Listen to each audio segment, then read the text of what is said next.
ആഭ്യന്തര യുദ്ധവും സംഘർഷവും തുടരുന്നതുമൂലം ദുരിതം അനുഭവിക്കുന്ന യമൻ ജനതയ്ക്ക് നൽകുന്ന സഹായം തുടരുമെന്ന് UAE. ഇതുവരെ 18 ലക്ഷം യമനികൾക്കാണ് UAE വിവിധ രീതിയിലുള്ള സഹായം ലഭിച്ചതെന്ന് വികസന രാജ്യാന്തര സഹകരണ മന്ത്രിയും വിദേശ മാനുഷിക സഹായത്തിനുള്ള UAE കോർഡിനേഷൻ കമ്മിറ്റി മേധാവിയുമായ ഷെയ്ഖ് ലുബ്ന അൽ ഖാസിമി പറഞ്ഞു. 2015 മാനുഷിക സഹായ പ്രവർത്തനങ്ങൾക്കായി 164 കോടി ദിർഹം UAE ചെലവഴിച്ചെന്ന് ഷെയ്ഖ് ലുബ്ന പറഞ്ഞു. ഏദൻ, തെയ്സ്, ലഹ്ജ, ദാലി, ഷബ്വ, അബീൻ, മഹാറ, മരീബ് തുടങ്ങിയ യമനിലെ ഗവൺമെൻറ്റുകളിൽ പുനരധിവാസ പ്രവർത്തനങ്ങൾക്ക് UAE സഹായം ചെയ്യുമെന്നും അധികൃതർ വ്യക്തമാക്കി. ദുബായിൽ ദീർഘനാൾ കേടുകൂടാതെ സൂക്ഷിക്കാവുന്ന ബർഗർ വിപണിയിലുണ്ടെന്ന പ്രചാരണം തെറ്റാണെന്ന് മുനിസിപ്പാലിറ്റി ഭക്ഷ്യസുരക്ഷാ വിഭാഗം അറിയിച്ചു.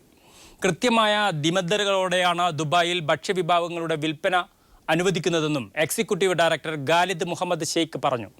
100 ദിവസം വരെ സൂക്ഷിച്ചാലും കേടുകൂടാത്ത ബർഗറുകളാണ് പ്രമുഖ ഭക്ഷ്യവിതരണ ശൃംഖല വിൽപ്പനയ്ക്ക് വെക്കുന്നതെന്ന് സമൂഹ മാധ്യമങ്ങളിൽ പ്രചാരണമുണ്ട്. എന്നാൽ എമിറേറ്റിൽ വിറ്റഴിക്കപ്പെടുന്ന ഉൽപ്പന്നങ്ങൾ കൃത്യമായ പരിശോധനയ്ക്ക് വിധേയമായതാണെന്നും തെറ്റായ പ്രചാരണങ്ങൾ കമ്പനിക്ക് വൻ നാശനഷ്ടമുണ്ടാക്കുന്നതിനാൽ നിയമ നടപടി ക്ഷണിച്ചു വരുത്തുമെന്നും അധികൃതർ അറിയിച്ചു.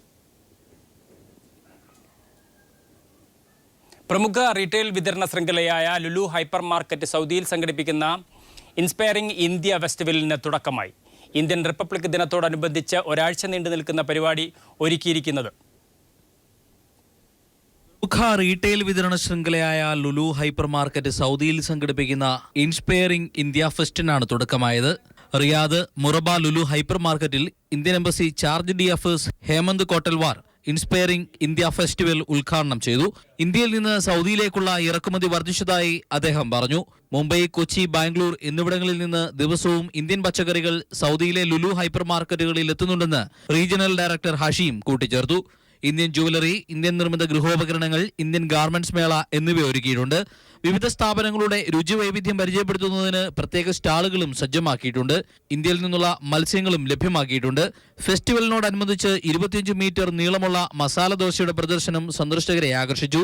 ഇന്ത്യൻ വെജിറ്റബിൾ, ഫ്രൂട്ട്സ്, പാകം ചെയ്ത ഭക്ഷണം, ബേക്കറി വിഭവങ്ങൾ, പലചരക്ക് സാധനങ്ങൾ, ഫാഷൻ തുണിത്തരങ്ങൾ എന്നിവയ്ക്ക് പ്രത്യേക വിഭാഗം ലുലു ഹൈപ്പറിൽ തയ്യാറാക്കിയിട്ടുണ്ട്. ലോകോത്തര ബ്രാൻഡ് ഉൽപ്പന്നങ്ങൾ ഏറ്റവും മികച്ച വിലയിൽ ലഭ്യമാക്കുമെന്നും ലുലു മാനേജ്മെന്റ് അറിയിച്ചു. News bureau, Riyadh. Hyderabad university വിദ്യാർത്ഥി രോഹിതിന്റെ മരണത്തിൽ റിയാദിൽ പ്രതിഷേധ സംഗമം ഒരുക്കി. നിഴലുകളിൽ നിന്ന് നക്ഷത്രങ്ങളിലേക്ക് രോഹിതിന്റെ മരണമുയർത്തുന്ന ചോദ്യങ്ങൾ എന്ന തലക്കെട്ടിൽ യൂത്ത് ഇന്ത്യ റിയാദ് ചാപ്റ്ററാണ് പ്രവാസ ലോകത്ത് പ്രതിഷേധ സംഗമം ഒരുക്കിയത്. സാമൂഹിക ക്രമങ്ങളിൽ അനുഭവിക്കേണ്ടി വന്ന വിവേചനവും അവകാശ നിഷേധങ്ങളുമാണ് രോഹിതിനെ ആത്മഹത്യയിലേക്ക് നയിച്ചതെന്ന് സംഗമത്തിൽ വിഷയാവതരണം നടത്തിയ ഫിറോസ് പുതുക്കോട് ചൂണ്ടിക്കാണിച്ചു. ഹനീഫ കൂട്ടായി, ബാബുജി, സുധീർ കുമ്മിൽ, ജയൻ കൊടുങ്ങല്ലൂർ, സലീം മൂസ, ഫൈസൽ കൊണ്ടോട്ടി തുടങ്ങിയവർ സംഗമത്തിൽ സംസാരിച്ചു. അജ്മൽ കൊണ്ടോട്ടി മോഡറേറ്ററായിരുന്നു. ബഷീർ രാമപുരം സ്വാഗതവും റനീസ് NKT നന്ദിയും പറഞ്ഞു. പ്രവാസികാര്യ മന്ത്രി KC ജോസഫും നോർക്ക ഭാരവാഹികളും കുവൈത്തിലെ ആരോഗ്യ മന്ത്രാലയം അധികൃതരുമായി ചർച്ച നടത്തി. നഴ്സിംഗ് റിക്രൂട്ട്മെന്റ് നടപടികൾ ആരംഭിക്കുന്നതിനായി ആരോഗ്യ മന്ത്രാലയം അസിസ്റ്റന്റ് അണ്ടർ സെക്രട്ടറിമാരായ doctor Jamal Al ഗരീബിയും doctor മഹബൂദ് Abdul ഹാദിയും അടുത്ത മാസം കേരളത്തിലെത്തുമെന്ന് KC ജോസഫ് പറഞ്ഞു. കുവൈത്തിലെ ഇന്ത്യൻ എംബസിയിൽ വിളിച്ചു ചേർത്ത സംഘടനാ ഭാരവാഹികളുടെ യോഗത്തിലാണ് ഇക്കാര്യങ്ങൾ വിശദീകരിച്ചത്. സമീപഭാവിയിൽ തന്നെ ആരോഗ്യ മന്ത്രാലയത്തിലേക്ക് 1000-ൽ-അധികം നഴ്സുമാരുടെ വേക്കൻസികൾ ഉണ്ടാകുമെന്ന് ഇന്ത്യൻ സ്ഥാനപതി സുനിൽ ജെയിൻ വ്യക്തമാക്കി. നോർക്ക ഭാരവാഹികളായ റാണി ജോർജ്, RS കണ്ണൻ എന്നിവരും യോഗത്തിൽ പങ്കെടുത്തു. ജനങ്ങളാണ് രാജ്യത്തെ ചരിത്രം നിർമ്മിക്കുന്നത്. ഈ രാജ്യത്തെ കാര്യങ്ങൾ നടക്കണമെന്നുണ്ടെങ്കിൽ ജനങ്ങൾ സംഘടിക്കണം.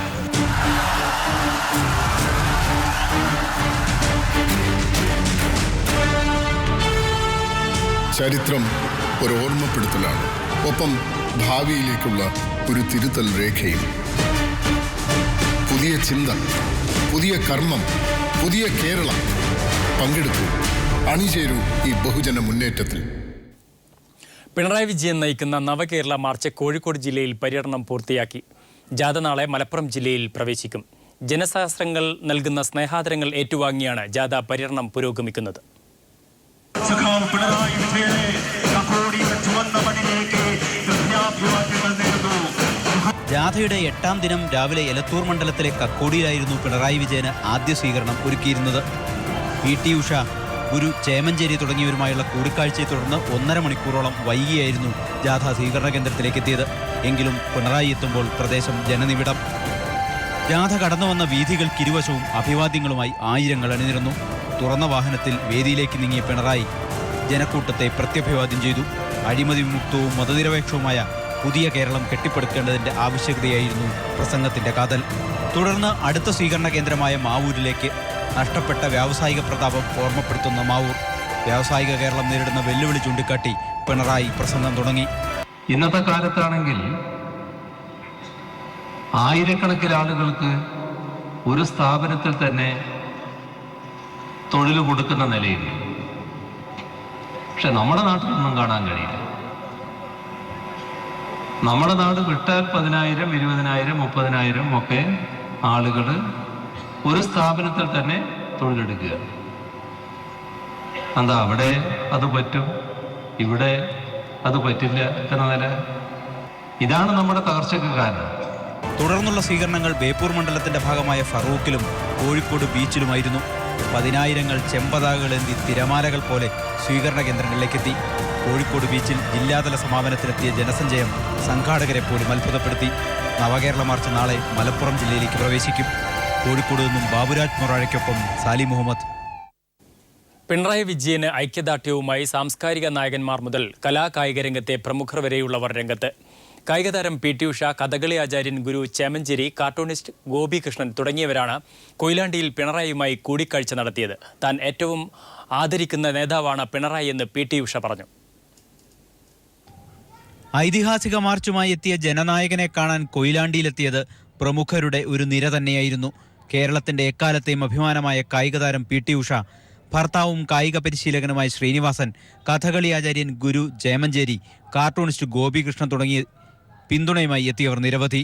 കലാ, കായിക, സാംസ്കാരിക മേഖലകൾ നേരിടുന്ന വെല്ലുവിളികളും പരാധീനതകളുമാണ് അവർ പങ്കുവച്ചത്. കായിക മേഖലയിലെ പണാധിപത്യം തടയാൻ നടപടി വേണമെന്നായിരുന്നു PT ഉഷയുടെ ആവശ്യം. ഇടയ്ക്ക വിദ്വാൻ തൃക്കുറ്റിശ്ശേരി ശിവശങ്കരമാരാർ, നടി കായലോട്ട് ഗിരിജ, ഗായകൻ ആസിഫ് കാപ്പാട്, ഇബ്രാഹിം വേങ്ങര, ഡോക്ടർ MR രാഘവ വാര്യർ തുടങ്ങി 50ഓളം പ്രമുഖരാണ് കൊയിലാണ്ടിയിൽ പിണറായിയെ സന്ദർശിക്കാനെത്തിയത്. പിണറായിയോടുള്ള ആദരവാണ് തന്നെ ഇവിടെ എത്തിച്ചതെന്നായിരുന്നു PT ഉഷയുടെ പ്രതികരണം. അപ്പോൾ എനിക്ക് ഇഷ്ടപ്പെടുന്ന കുറച്ച് ആൾക്കാരുണ്ടല്ലോ, ഓരോരുത്തർക്കും ഓരോരുത്തരുടെ, അപ്പോൾ അതിൽ ഇഷ്ടമുള്ള ഒരാളാണ് പിണറായി സാർ. ഇവർക്കൊപ്പമായിരുന്നു ജാഥയുടെ 8ാം നാൾ പിണറായിയുടെ പ്രഭാത ഭക്ഷണം. നവകേരളം പടുത്തുയർത്താനുള്ള പിണറായിയുടെ ശ്രമങ്ങൾക്ക് പിന്തുണ പ്രഖ്യാപിച്ച് ഒപ്പമുണ്ടാകുമെന്ന് അറിയിച്ചാണ് ഓരോരുത്തരും മടങ്ങിയത്. കൊയിലാണ്ടിയിൽ നിന്നും ബാബുരാജ് മൊറാഴയ്ക്കൊപ്പം സാലി മുഹമ്മദ്. രോഹിത് വെമുലയുടെ മരണത്തിൽ അനുശോചിച്ച് നരേന്ദ്രമോദി. ഹൈദരാബാദിലെ അമ്മയ്ക്ക് മകനെ നഷ്ടമായതിൽ ദുഃഖമുണ്ടെന്ന് നരേന്ദ്രമോദി പറഞ്ഞു. ലക്നൌവിൽ അംബേദ്കർ യൂണിവേഴ്സിറ്റിയിൽ നടന്ന ബിരുദാനന്തര ചടങ്ങിൽ വളരെ നാടകീയമായാണ് മോദി രോഹിതിന്റെ മരണത്തെക്കുറിച്ച് സംസാരിച്ചത്. അതേസമയം മോദിയുടെ പ്രസംഗം തടസ്സപ്പെടുത്താൻ ഒരു സംഘം വിദ്യാർത്ഥികൾ ശ്രമിച്ചു. പോലീസ് ഇവരെ അറസ്റ്റ് ചെയ്ത് നീക്കി. ദളിത് വിദ്യാർത്ഥി രോഹിത് വെമുലയുടെ ആത്മഹത്യയിൽ കേന്ദ്ര സർക്കാർ പ്രതിക്കൂട്ടിൽ നിൽക്കുമ്പോഴാണ് നരേന്ദ്രമോദി മൗനം വെടിഞ്ഞ് സംസാരിച്ചത്. ഉത്തർപ്രദേശിലെ ലക്നൌവിൽ അംബേദ്കർ യൂണിവേഴ്സിറ്റിയുടെ ബിരുദദാന ചടങ്ങിൽ പങ്കെടുത്ത് സംസാരിച്ച മോദി പ്രസംഗത്തിന്റെ അവസാനം രോഹിത്തിനെ അനുസ്മരിച്ചു. ഒരമ്മയ്ക്ക് മകനെ നഷ്ടമായതിൽ ദുഃഖമുണ്ട്, അത് തന്നെ വേദനിപ്പിച്ചുവെന്ന് പറഞ്ഞ മോദി വളരെ നാടകീയമായി പ്രസംഗം ഇടയ്ക്ക് നിർത്തി വികാരഭരിതനാണെന്ന് സദസ്സിനെ അറിയിക്കാനും ശ്രമിച്ചു. कि मेरे ही देश के एक नौजवान बेटे रोहित को आत्महत्या करने के लिए मजबूर होना पड़ा।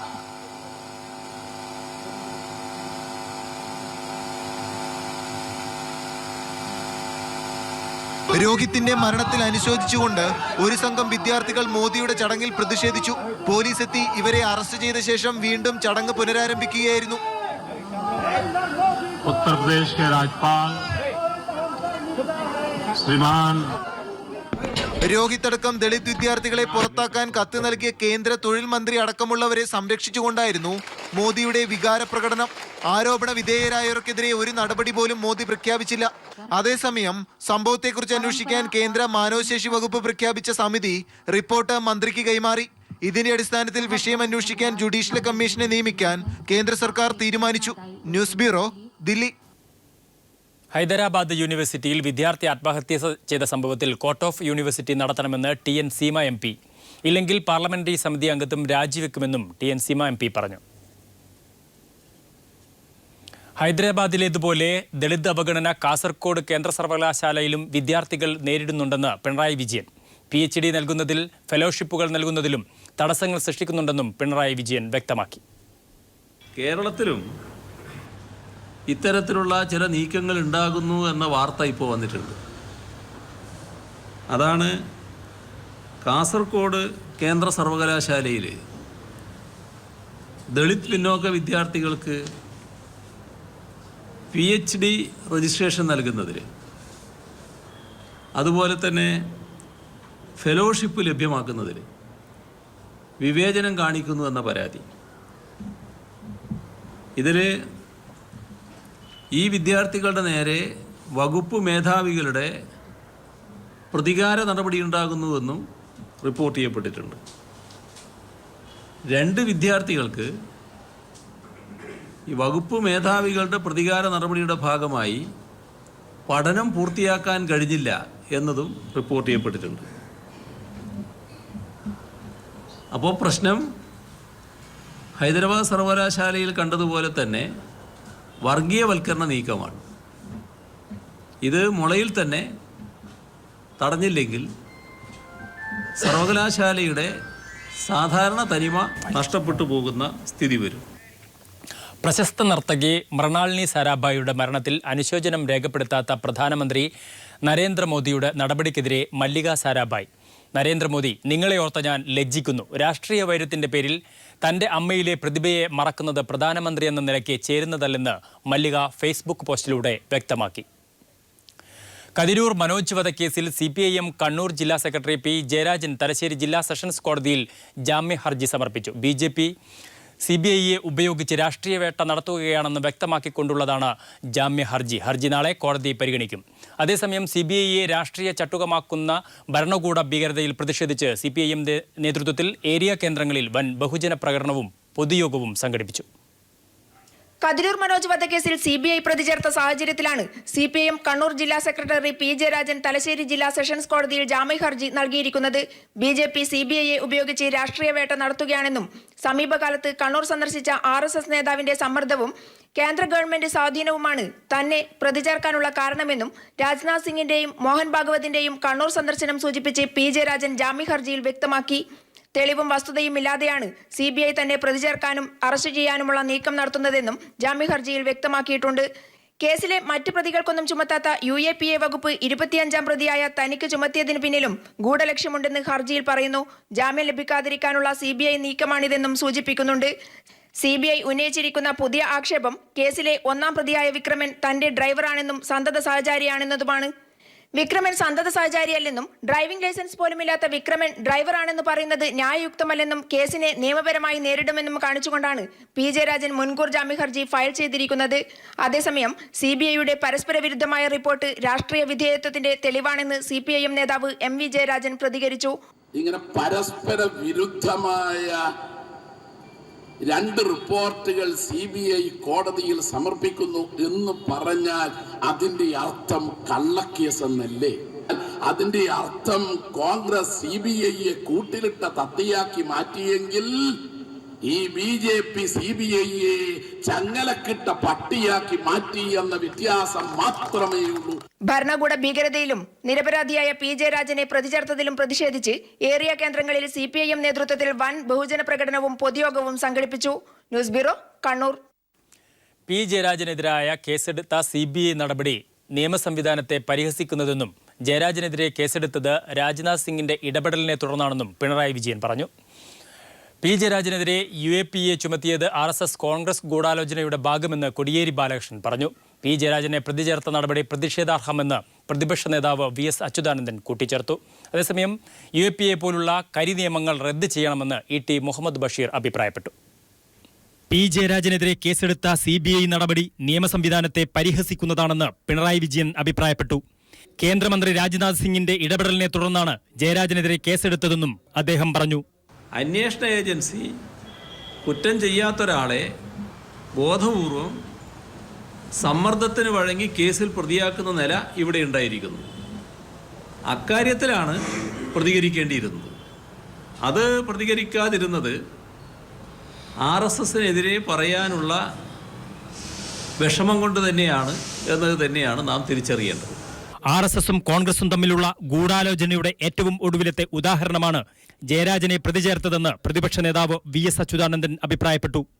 BJP RSS താൽപര്യത്തിനനുസരിച്ച് സംസ്ഥാന സർക്കാർ പ്രവർത്തിക്കുകയാണെന്നും VS കുറ്റപ്പെടുത്തി. CBIയുടെ പെട്ടെന്നുള്ള മലക്കം മറിച്ചിൽ ദുരൂഹമാണെന്നും ഇത് അത്യന്തം പ്രതിഷേധാർഹമാണെന്നും VS പ്രസ്താവനയിൽ പറഞ്ഞു. P ജയരാജനെതിരെ UAPA ചുമത്തിയത് RSS കോൺഗ്രസ് ഗൂഢാലോചനയുടെ ഭാഗമാണെന്ന് കോടിയേരി ബാലകൃഷ്ണൻ പറഞ്ഞു. കള്ളക്കേസിൽ കുടുക്കിയോ ആക്രമിച്ചോ CPIഎമ്മിനെ തകർക്കാനാവില്ലെന്നും അദ്ദേഹം വ്യക്തമാക്കി. കണ്ണൂർ ജില്ലയിലും നിരന്തരമായിട്ടുള്ള ആക്രമണങ്ങൾ CPM പ്രവർത്തകന്മാർക്ക് നേരെ അവർ നടത്തിക്കൊണ്ടിരിക്കുകയാണ്.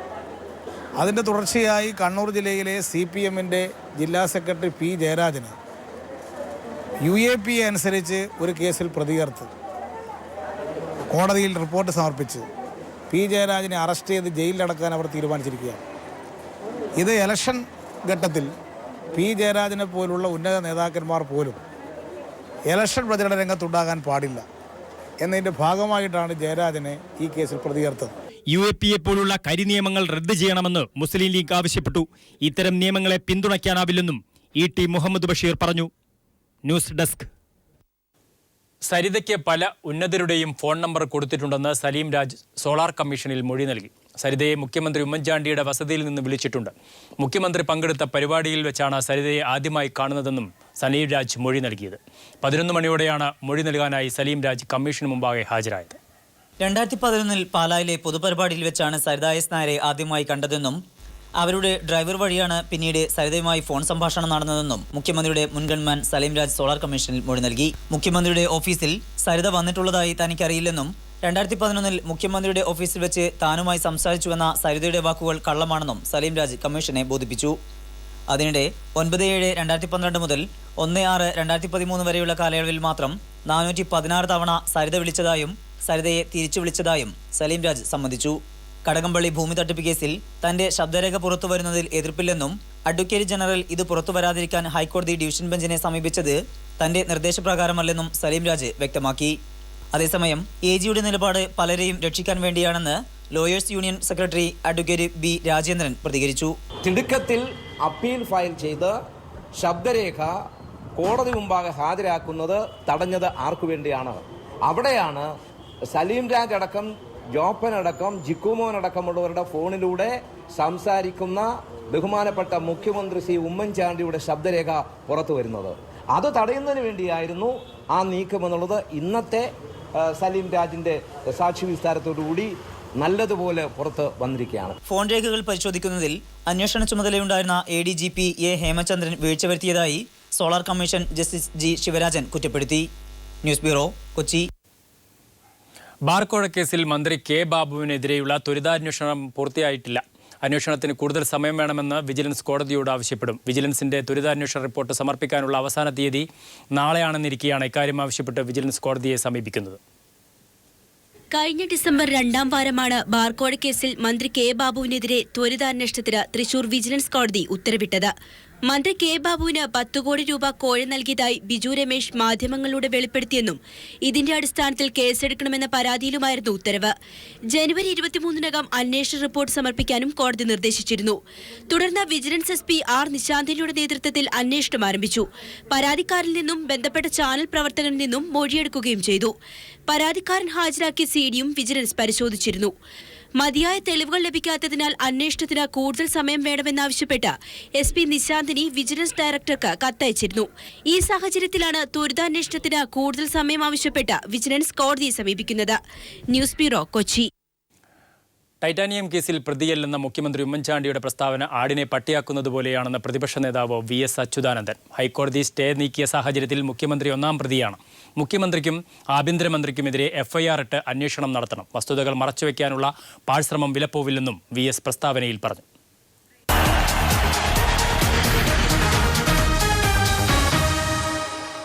സംസ്ഥാന സ്കൂൾ കലോത്സവത്തിൽ പാലക്കാടിനെ പിന്തള്ളി കോഴിക്കോട് മുന്നിലെത്തി. ജില്ലകൾ തമ്മിൽ ഇഞ്ചോടിഞ്ച് പോരാട്ടമാണ് നടക്കുന്നത്. കോഴിക്കോട് 630, പാലക്കാട് 625, എറണാകുളം 620, മലപ്പുറം 620, കണ്ണൂർ 620 എന്നിങ്ങനെയാണ് പോയിന്റ് നില. 4-ാം ദിവസം കലോത്സവ വേദിക്ക് താളക്കൊഴുപ്പേകി ബാൻഡ് മേള മത്സരം നടന്നു. ഹയർ സെക്കൻഡറി വിഭാഗത്തിൽ 17 ടീമുകളാണ് മാറ്റുരച്ചത്. പെൺകുട്ടികളാണ് പ്രാതിനിധ്യത്തിൽ മുന്നിട്ട് നിൽക്കുന്നത്.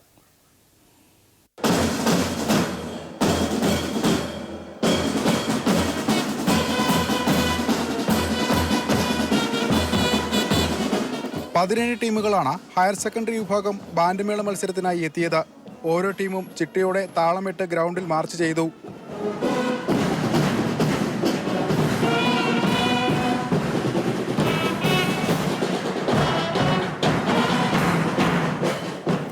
മാസത്തോളം നീണ്ട പരിശീലനത്തിനൊടുവിലാണ് ബാൻഡ് സംഘങ്ങൾ മത്സരത്തിനെത്തിയത്. പോലീസ് ഉദ്യോഗസ്ഥരാണ് വിധികർത്താക്കളായി എത്തിയത്.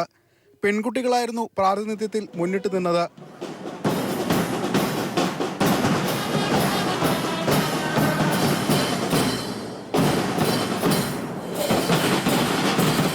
ആൺകുട്ടികളുടെ 5 ടീമുകൾ മാത്രമാണ് മത്സരത്തിലുണ്ടായിരുന്നത്. താളക്കൊഴുപ്പിനൊപ്പം വ്യത്യസ്തമായ ചുവടുകൾ വെച്ച ആൺകുട്ടികൾ ശ്രദ്ധേയരായി.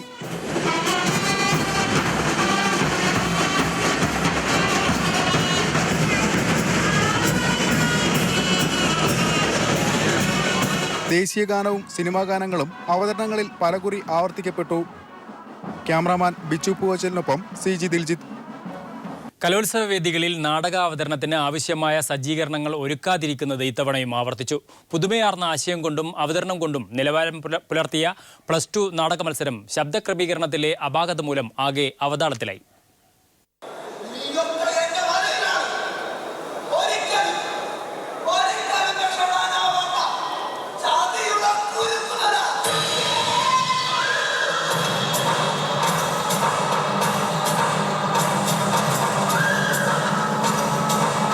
ഹയർ സെക്കൻഡറി വിഭാഗം നാടക മത്സരത്തിലാണ് മികച്ച ചില നാടകങ്ങൾ കണ്ടത്. പുതുപുത്തൻ ആശയങ്ങൾക്കൊപ്പം വ്യത്യസ്തമായ അവതരണ രീതിയും ഇവയെ വേറിട്ട് നിർത്തി.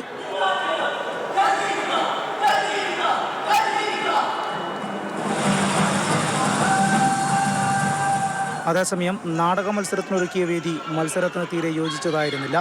ശബ്ദ സംവിധാനവും കുറച്ച് അലോസരമുണ്ടാക്കി. വൻ പോരായ്മയാണ്. കാരണം ഇതിനകത്ത് ഒച്ച എന്ന് പറഞ്ഞ സാധനം നാളെ ആ പെർഫോമൻസ് ചെയ്യുന്ന കുട്ടികളുടെ പെർഫോമൻസ് കാണാൻ വേണ്ടിയിട്ടാണ് നമ്മളിവിടെ വന്നത്. ഷീറ്റിൽ തട്ടിയുള്ള ശബ്ദം കാരണം നമുക്കൊന്നും കേൾക്കാനേ പറ്റുന്നില്ല. ഇങ്ങനൊരു സ്ഥലത്ത് നാടക മത്സരം വച്ചത് തന്നെ ഭയങ്കര തെറ്റാണ്. 7 വിദ്യാർത്ഥികൾ അവരുടെ ഒച്ച കൊണ്ടാണ് ഈ ശബ്ദം നമ്മളെ ഈ നാടകം എത്തിക്കുന്നത്. അത് യാതൊരു തരത്തിലും ഞങ്ങൾക്ക് ആർക്കും കേൾക്കാനേ പറ്റുന്നില്ല ഇവിടെ. അതിനിടെ നാടക മത്സരം ചിത്രീകരിക്കാനെത്തിയ മാധ്യമപ്രവർത്തകർക്ക് നേരെ കയ്യേറ്റ ശ്രമവും ഉണ്ടായി. സംഘാടകർ ഒരുക്കിയ സ്ഥലത്ത് നിന്ന് നാടകം ചിത്രീകരിക്കുമ്പോൾ പുറകിലുള്ളവർക്ക് കാഴ്ചയ്ക്ക് തടസ്സമുണ്ടാകുന്നു എന്ന് പറഞ്ഞാണ് ചിലർ മാധ്യമപ്രവർത്തകർക്ക് നേരെ തിരിഞ്ഞത്. പിന്നീട് പോലീസ് എത്തി പകരം സംവിധാനം ഒരുക്കുകയായിരുന്നു.